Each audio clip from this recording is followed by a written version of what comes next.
Iruñak tokiko produktuen 3. astea ospatuko du eta horren kariaz egingo dira bisitak Nafarroa osoko nekazaritzako elikagaien ekoizleei. Lezkairun aurre eskola bat eraikitzeko proposamena aurkeztu dute gaur Iruñeko udalean. 150.000 eskola umek ikasi dute Parke Polo Parkean martxan daramatzan 19 urte hauetan. Beaumont kontseilariak oroigarri bat eman dio Lizio Munjardin ikastetxeko ikasle bati. Basoak eta mahastiak udazkeneko programazio turistikoaren ardatz. Nafarroko turismoak mas bilketa eta mikologia bezalako jarduera berexien aldea apustu egin du urtaro honetarako. Abiadura handiko trenaren obrak geldiarazteari ezetz esan dio Nafarroko parlamentuak. Kaixo, hauek dira urriaren 8ak utzi dizkigun titularrak. Iruñeak tokiko produktuen 3. astea ospatuko du eta horren ondorioz Nafarroa osoko nekazaritzako elikagaien ekoizleak ezagutzeko bisitak burutuko dira. Iruñak urriaren 10etik 14 ospatuko du tokiko produktuen astea eta horren ariaz egingo dira bisitak geografia Nafarroa osoko nekazaritzako elikagaien ekoizleei. Jardunaldi teknikoak, askotariko dastaketak, lantegiak eta azoka bat. 40 artista baino gehiagorekin. Zeinek hiriko erdigunea tokiko artisau produktuen jaigunea bilakatuko baituten. Iruñeko udalak elikagai artisauen ekoizleen elkartearekin, Nafarroko nekazaritzako produkzio ekologikoaren kontseiluarekin eta Nafarroko elikagaien teknologien eta azpiegituren institutuarekin Inti Reino Gourmet elkarlanean antolatu du ekimena.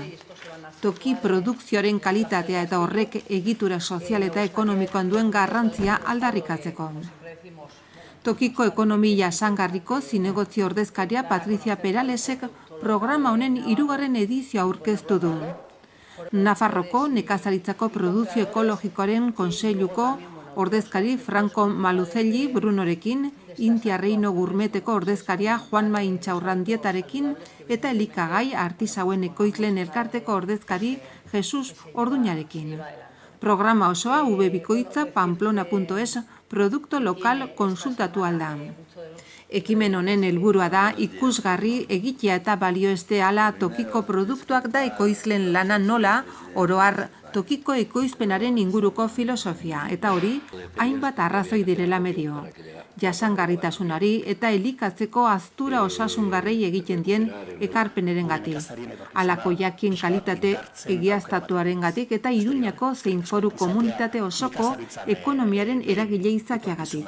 Eskerrik asko, gonbidapenagatik eta posten naiz berriz ere merkatu honek aurrera egitea ez azkenean oso garrantzitsua da holako gauzak sortzea.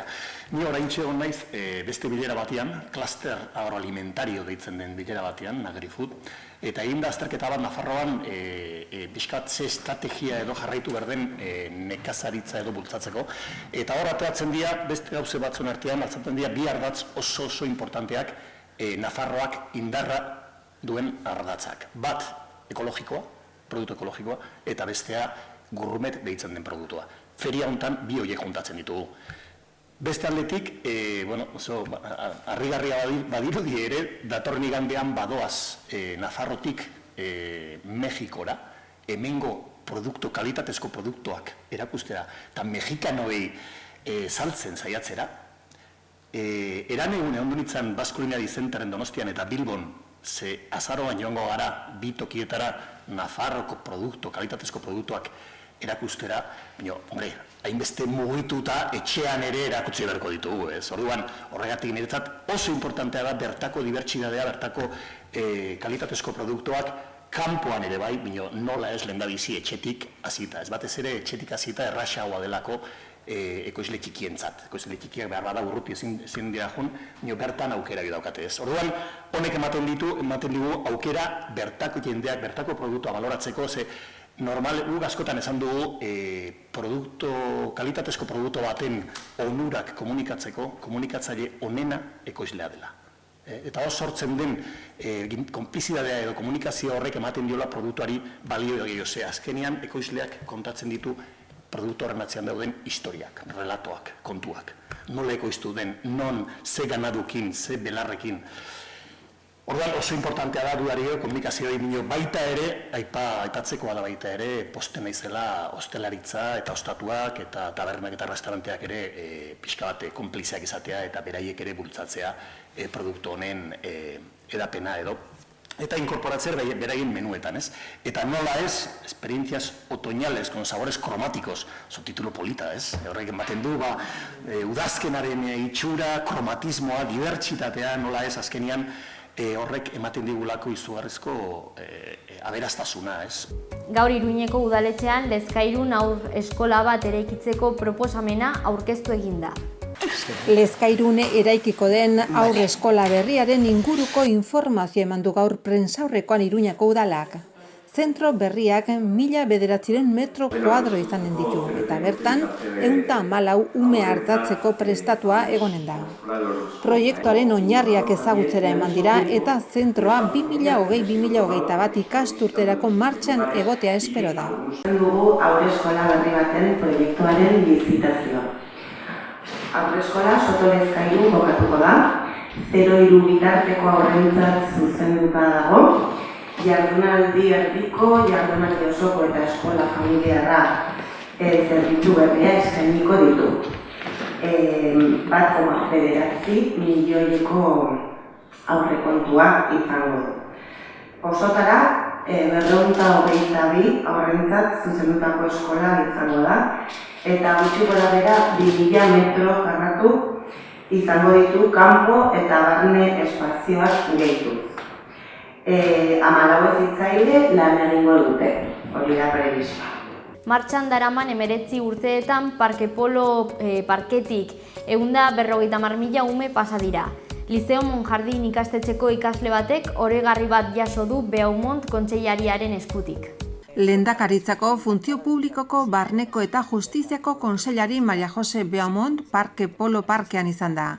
Haren instalazioetan nagusiki eskola umei eskaintzen zaizkien prestakuntza ekintzetan 150.000 bisita jaso delako. Maialen Lopetegi Oiaga Liceo Monjardin ikastetxeko lehen hezkuntzako 6. mailako 26 ikaskidetako bat izan da 150.000 eskola umea. Hori dela eta kontseilariak bizikletarako argi sorta, kasko eta banda islatzeledun motxila eman dizkio, bidean segurtasun handiagoaz ibil dadin. Beste 25 umeek ere bizikletarako argi sorta jaso dute, gidariek bidean hobeto ikus ditzaten. Barneko zuzendari nagusia Agustin Gaztaminza eta segurtasun politiken garapeneko zuzendaria Toño García ere kontseilariarekin izan dira, eta Volkswageneko ordezkari gisa bestea beste, giza baliabidetako zuzendaria Kerstin Etxols eta ekoizpeneko zuzendaria Miguel Ángel Grijalba aritu dira.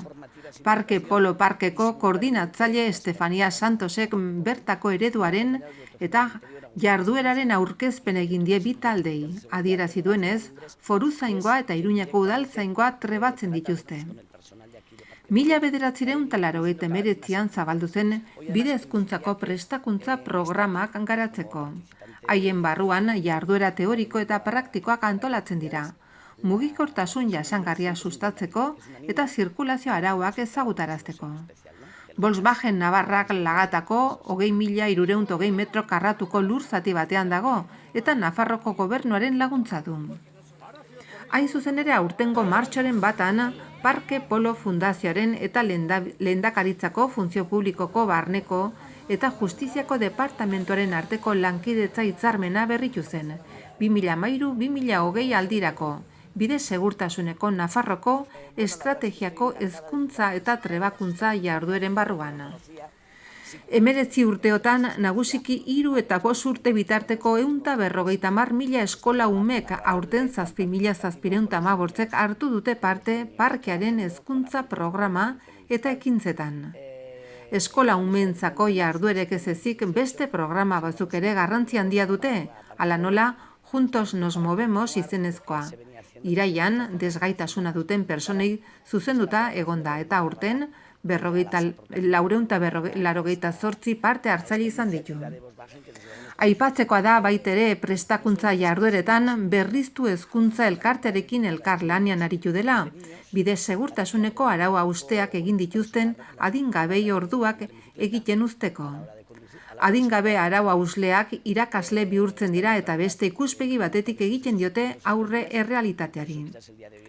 Ikasturtean zehar ikastetxetarako egiten da lan, aurre eskoletan hasten gara eta ondoren aurre hezkuntzarako lehen hezkuntzako eta bigarren hezkuntzako etapekin jarraitzen dugu. Programak euskaraz eta gaztelaniaz 100%, inglesez 50%, eta alemanez eta frantsesez 25% daude. Oporraldietan adibidez aste santuan ondorengo astean eta udan bide hezkuntzako kanpamentuak ematen dira, euskaraz, gaztelaniaz, inglesez eta alemanez. Navarra.es webguneko segurtasunaren orrian dagoen bide hezkuntza atalean agertzen den bezala. Beste une batzuk ere erabiltzen dira, adibidez asteburuak eta arratsaldeak, hezkuntzako aisialdi programetarako. Haietak hauek garatzen dira, bide hezkuntzako eta segurtasuneko jarduerak hala nola, APIMAS ikasleen gurasoen elkartentzako jardunaldiak, enpresetarako hezkuntza ekintzak, hau da langileen seme-alabak, belaunaldien arteko programak, aitona-amonak, bilobekin, kontzientziazio ekintzak mugikortasun astearen barruan, parke polo proiektuaren aurkezpena, biltzarretan edo hezkuntza jarduerak. Halaber, foruzain eta udaltzain berrien praktikak egiten dira Nafarroko segurtasuna eta larrieldetako eskolaren bidez. Bizikletako eta motorreko praktikak ez ezik zenbait ekintza ere egiten dira Los Arcoseko zirkuituan. Mari Jose Beamun kontseilariak adierazi duenez, Nafarroko gobernuak bide hezkuntzarekin erlazionatutako jarduerak sustatzen jarraitu nahi du Nafarroko umeen artean arauak bete eta elkarre errespetatu beharraz kontzientziatua egongo diren bide erabiltzaileak izan daitezen lortzeko. Horrela kaleak eta errepideak gero eta seguruagoak izango dira eta trafiko istripuak eta haien ondorio tragikoak murriztuko dira. Udazkeneko programazio turistikoaren ardatzak basoak eta mahastiak dira. Nafarroako turismoak mahats bilketa eta mikologia bezalako jardueren alde apostu egin du. Nafarroko gobernuko turismo eta merkataritzako zuzendari nagusiak dinamizazio programa berri bat abiarazi du udazken honetarako. Urtaro honi dagozkion jarduera berexien aldea apustu eginez. Hala nola, mahats bilketa, perretxikotara joatea, oreinen orroa edota zaldi zibiltzia basoetan barna. Garapen ekonomikoko lehendakariorde Manu Ayerdik eta turismo eta merkataritzako zuzendari nagusia Maitene Ezkutarik aurkeztu dute programa hori Orgiko basoan. Nafarroan udazkena ikusgarria da eta gure lurraldearen aberastasun natural eta kulturala ezagutzeko aukera handiak eskaintzen ditu. Basoak eta mahastiak programaren bitartez jende animatu nahi dugu aukera hoietaz gozadadin adierazi du Ayerdik Lizasoko Aristirako sarbidean. Nafarroak paisai eta natura eremuen aniztasun handia du eta udazkena da esparru hoien edertasuna bistaratu eta horrek bultzaturiko bisita gehien bildu ohituen urtaroa. Produktu turistiko honen diseinuak aniztasun hori islatu du. Jarduerak komunitate osoan barna sakabanatuz, gutxiago ezagutzen diren txoko arras ikusgarriak nabarmentzeko xedez. Turista gehien bildu ohi diren lekuen alternatiba gisa. Abian jarri den lehenengo jarduera mahats bilketaren garaiko esperientzia enoturistikoak dira, Nafarroko ardoaren bideko upategietan. Bisitariek mahats bilketako paisaien kolorez eta berezitasunez gozatzeko aukera izanen dute, eta mahatsak eskuz bildu eta mahastietan hamaiketakoa egiteaz gain upategiak bisitatu eta ardoak eta muztioak dastatu dituzte. Nafarroko ardoaren bideko eskaintzaren barnean, dastaketak antolatuko dira Nafarroko ardo esparru desberdinetan eta Iruñan. Saio bakoitzean ardoaren bideko 4 ardoren bertuteek eta bereizgarritasunak ezagutzeko aukera izanen da enologo baten eskutik. Erronkariko jatorri izendapena duen gazta pintxo batekin. Balio eta erakargarritasun turistiko handiko baso eta naturguneen aniztasun kromatikoa ikusi eta gozatzeko, zaldi gaineko paseoak antolatu dira Baztanen, Arbaiungo, Arroilan eta Lokitz Mendizerraren Magaleko Artadietan barna. Baita ponei gaineko paseoa ere Orgiko basoan zehar, aurrentzat. Eta bisita mikologikoak Ultzamako eta Erro Orreaga parke mikologikoetan eta Iratialdean. Turistek perretxiko eta onjoen ezkutuko sekretuak ezagutzeko aukera izan dezaten. Kirola ukitua emanez, zeharkaldiak antolatuko dira Aralar Mendilerroko GR ibilbidetan barna eta Erronkari eta Otsagabiako natura interpretatzeko zentroak natura ezagutzeko ibilaldiak eskainiko dituzte. Berritasun deigarrienetako bat Erronkariko Ibaxan antolatutako izarren behatketa da. Jarduera hau udazken hasierako oreinen ohiko orroera entzuten den bitartean egiten alda. Erronkari Starlich helmuga turistiko gisa sailkatuta dago, izan ere ibarra argiaren kutsaduragatik babestuta dagoenez, arras egokia da izarrez, betetako zeruak ikusteko eta natura baliabide honetan oinarritutako jarduera turistikoak garatzeko.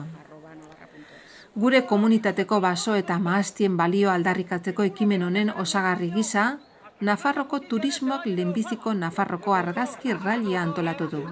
Turistak eta bisitariak urtaro honetako koloren edertasuna irudietan hartzera animatu daitezen. Publiko osoari irekitako lehiaketa honetan parte hartu nahi dutenek irudiak urriaren 20tik azaroaren 20ra bitartean bidal izanen dituzte lehiaketaren webikoitza navarradefoto.com webgunearen bitartez eta bertan konsultatu aldituzte alaber lehiaketaren oinarriak baldintzak eta sariak. Gainera argazkigintzako teknikak hobetu nahi dituztenentzat mugikorraren bidezko argazki tailerrak eskainiko dira 4 leku hauetan. Kintoako basoetan eta Urbasandia Natura Parkean eta Sadako bodega de Sada eta Los Arcoseko bodega Balkarlo Zupategien mahastietan. 2018-2025 turismo plan estrategikoan turismo familiarra eta landanaiz natura turismoa garrantzi handiko segmentutzat jo dira foru komunitateko turismo sektorentzat eta aipaturiko jarduerak abian jarriz turismo mota hoien balioa nabarmendu nahi izan da. Nafarroko kulturan, ondarean eta naturan oinarrituriko bidai proposamen berriak sustatuz.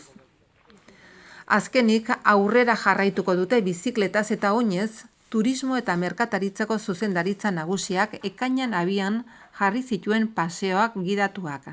Bizikletaz urriaren 28an bukatuko diren paseo gidatuak Nafarroko 7 esparrutan banatuta antolatu dira. Bidasoako bide berdea, Plazaolako bide berdea, naturbidea, Basko Navarroko bide berdea, naturbidea, Tarazonikaren bide berdea, naturbidea, Arga ibaiaren ondoko paseoa, Iruña eta Iruñerrian, Errege Bardeako naturparkea eta Lizarraldeko BTT esparrua. Bestalde azaroaren 4an bukatuko den oinezko paseo gidatuen eskaintzan Doneiako bideko frantses bideko 16 zidorretan eta 7 ibilbidetan barna antolatutako 120 paseo gidatu antolatu dira guztira. Nafarroko aniztasun natural, paisajistiko eta kulturala erakusteko. Produktu turistiko honen osagarri gisa, herri begiratoki eta monumentu natural baterako bizita, hegaztien behaketa, edo elikagaien dastaketa antolatu dira.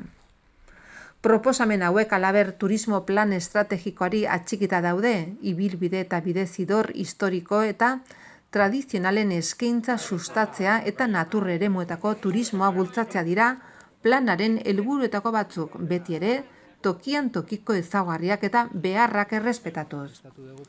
Kanpainari buruzko informazio eta dinamizazio indartzeko Nafarroako turismoak 848-420-420 telefono zenbakia eta turismo.otonoabilduanavarra.es posta elektroniko espezifikoa prestatu ditu.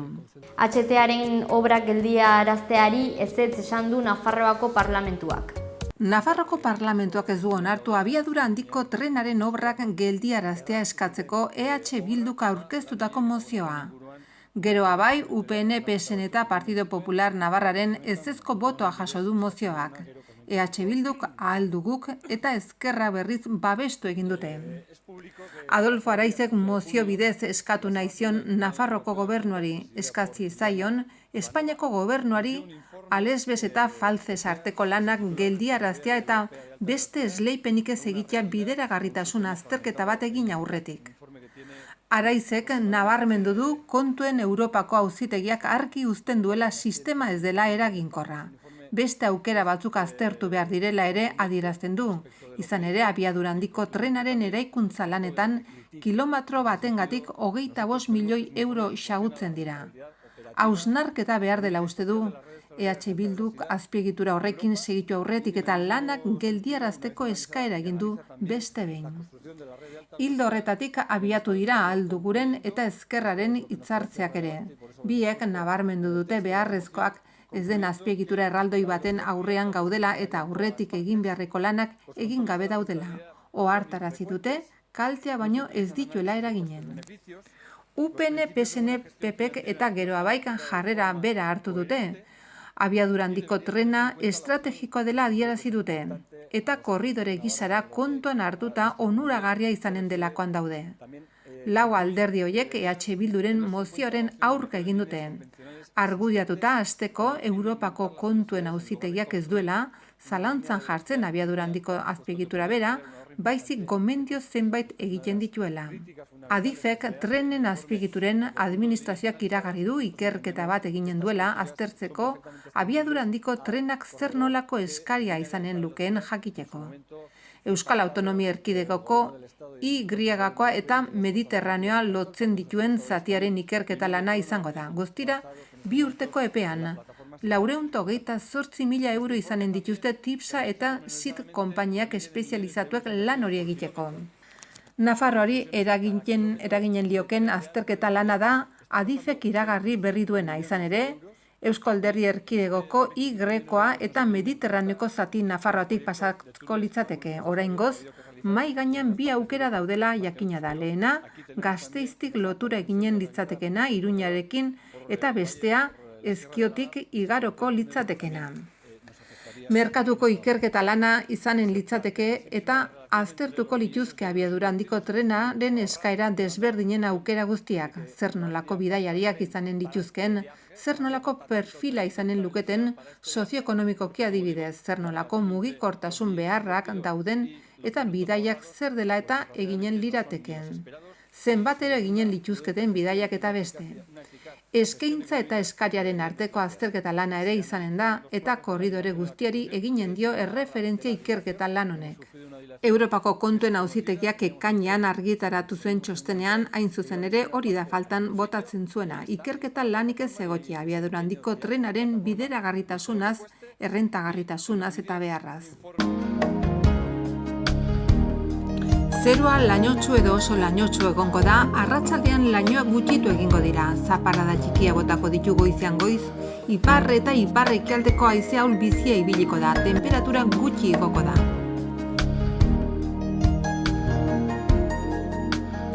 Astearte goizean lanbroa eta behe lainoa sortuko dira. Goizaldean zerua tarteka lainotsu egongo da. Goizean lainoak gutxitu egingo dira, zerua laino gutxikin geratu arte. Arratsaldean lainoak ugaritu egingo dira berriro, bereziki Nafarroan, non euri txiki egin dezakeen. Goizaldean eta goizean goiz hego osagaiko haize ahula ibiliko da. Gainerako ordutan eki osagaiko haize bizia ibiliko da, hego ekialdekoa nagusituko da. Temperatura minimoetan aldaketarik ez eta maksimoak nahiko igoko dira.